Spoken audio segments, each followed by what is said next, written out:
안녕하세요. 김용진 목사입니다. 이 영상은 성경 통독하시는 데 도움을 드리기 위해 마련한 영상입니다.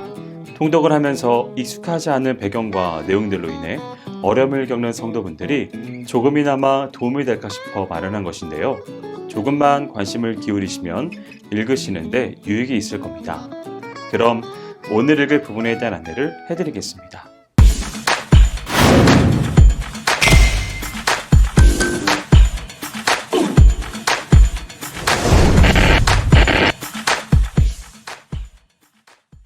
오늘 읽을 본문은 이사야 64장에서 66장까지입니다.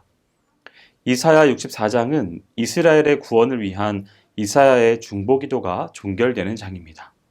1절에서 12절은 63장부터 이어진 하나님을 떠나 범죄함으로 바벨론 포로라는 징계에 처해진 이스라엘 백성을 위한 이사야의 중보기도의 종결 부분입니다.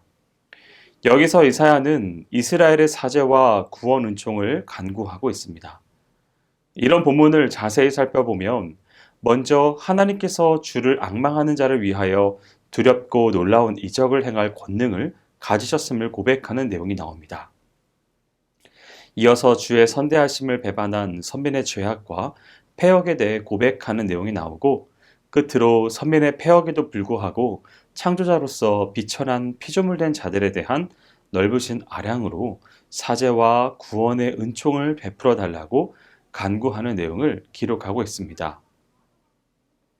본문에서 이사야는 인간이 스스로의 힘으로 구원이 불가능한 전적으로 패역한 존재이며 진흙 덩어리에 불과한 비천하고 연약한 피조물이라는 사실을 인정합니다. 반면에 여호와는 유일한 구원의 권능을 소유하신 창조주 하나님이심을 고백합니다. 이 사실은 곧 전적으로 부패한 존재인 우리 인간이 구원회로 나아가기 위해서는 먼저 철저하게 자신이 죄인임을 인정하고 고백해야 하며 자기 스스로의 힘에 의지하지 않고 오직 여호와의 무조건적인 은총에 의지해서만 구원받음을 알려주고 있습니다. 이사야 65장은 이사야의 중보기도에 대한 하나님의 응답과 새하늘과 새 땅의 도래가 예언되어 있습니다. 1절에서 16절은 이스라엘의 구원을 호소하는 이사야의 중보기도에 대한 하나님의 응답에 해당하는 부분입니다. 그 응답의 내용은 비록 선민일지라도 각종 우상 숭배와 선하지 않은 길을 행하는 패역한 백성에게는 구원이 아닌 심판의 보응을 내릴 것이라 말씀합니다. 그러나 이스라엘 백성 전부를 멸하지는 않을 것이며 그 가운데 신실한 남은 자를 둘 것이라 하셨습니다.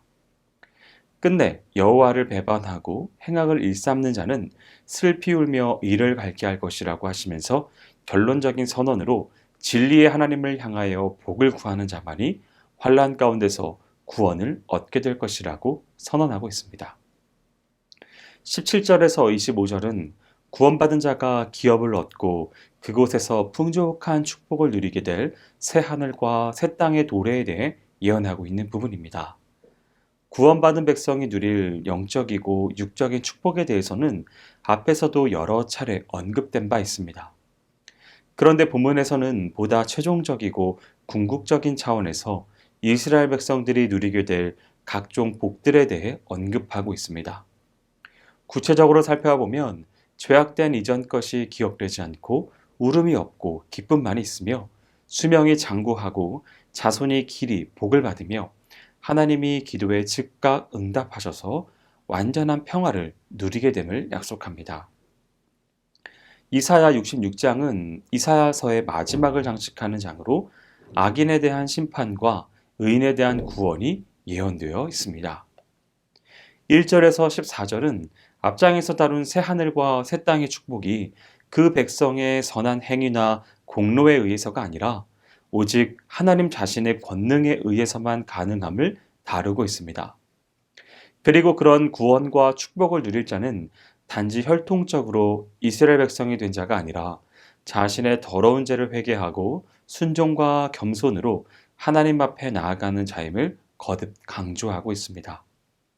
이런 내용의 본문을 좀 더 구체적으로 살피면 먼저 절대 초월자이신 하나님이 안식하실 성전을 거짓되고 가증한 제사가 가득한 사람의 손으로 지은 예루살렘 성전이 아니라 하나님이 직접 세우신 성전, 곧 마음이 가난하고 심령으로 통회하는 자들로 이루신 성전임을 밝힙니다. 이어서 여호와를 경외하며 그 이름을 인하여 핍박을 받는 자를 향하여 그 원수들에 대한 보응과 잠시 동안의 고통 후에 즉시 그들을 회복시켜 주시겠다는 약속을 합니다.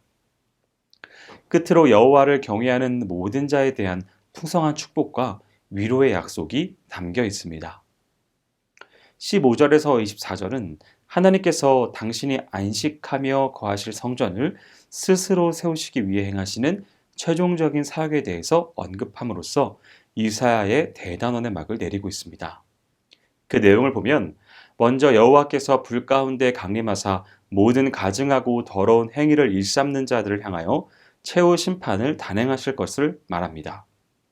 이어 하나님의 심판 중에 남은 백성들이 열방의 백성과 함께 여호와의 집으로 돌아와 여호와의 제사장과 레위인이 될 것을 예언합니다. 끝으로 구원받은 시온의 모든 백성, 곧 유대인과 이방인이 모두 다 여호와께 경배를 드리며 패역한 자들은 영원히 꺼지지 않는 불 속에서 고통받게 될 것을 예언하고 있습니다. 여기까지 이사야 64장에서 66장까지 성경 통독을 하실 때 도움이 될 만한 내용을 전해드렸습니다. 혹시 이 외에 질문이 있으시거나 나누고 싶은 이야기가 있으시면 밴드나 댓글로 달아주시면 필요한 도움을 드리겠습니다. 그럼 내일 다시 만나도록 하겠습니다. 통독 화이팅 하세요!